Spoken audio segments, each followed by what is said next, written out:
Figaro, Figaro, Figaro. Statistically significant. You want to make change? Oh God.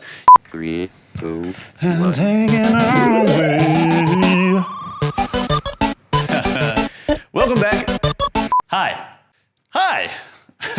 Trying to get the old highs down together. Welcome to Beyond the Box with Ben. I'm Ben. I'm Ben. And this is A/B testing. So A/B testing, which is also referred to as split testing, or split bucket testing, or bucket testing. There's a lot of different testing names for it. A/B testing is essentially testing two different variations of content. So your A versus your B, and how those two perform. Typically you'll end up testing imagery, copy, so the actual writing of whatever you're testing, or kind of the layout of whatever it looks like. So the main goal with split testing anything, or A/B testing something, is to see if you can improve your site in any way. Now, the main thing with split testing is that you don't want them to be drastically different. You only want to make a few subtle changes so that you can test against the same audience. This is important because if you change something too drastically, you might skew your results. So say you have a group of people coming to your site and you split them into two different groups. Group A gets served one variation of the website, Group B gets served another one. If Group B gets served a completely different version, like something that looks nothing like what your original website looks like, they might get a little confused and your results could be skewed. Maybe it works a lot better for certain statistics, but maybe it works a lot worse for others.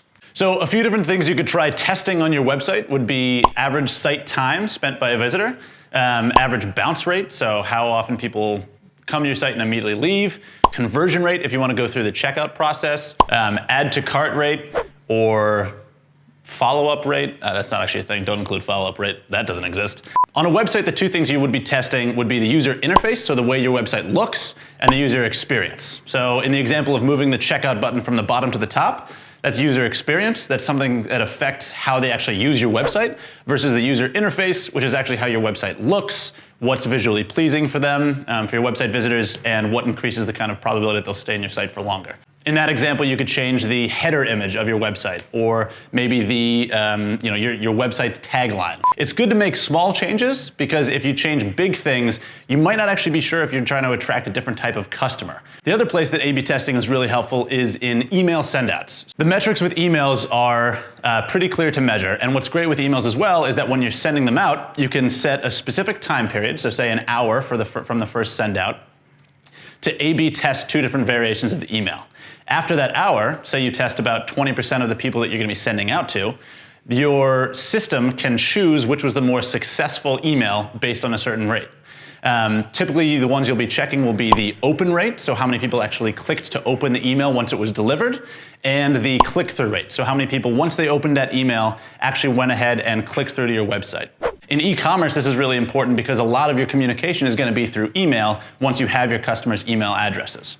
At the end of the day, A/B testing is a great way to find out what your customers actually like without having to go through the process of sending them a survey to answer. You can make certain decisions, test them out on different people, and see which ones are more successful. As with any experiment, you're going to want to limit the number of variables you're changing, likely to just one, because that'll end up giving you more definitive results. So we talked about a few different terms in this, including conversion rate, which we've made a video for already, and a few other ones that we will be making videos for in the future. If there's anything you didn't understand, definitely give us a comment down below. Let me know and I'll try to answer any questions you have. Subscribe to the channel, give us a like, and check out anything else that we're doing if you have any other questions. That probably didn't make sense what I just said. So from us at No Issue, that is it. That's a wrap. We should get back to saying that's a wrap.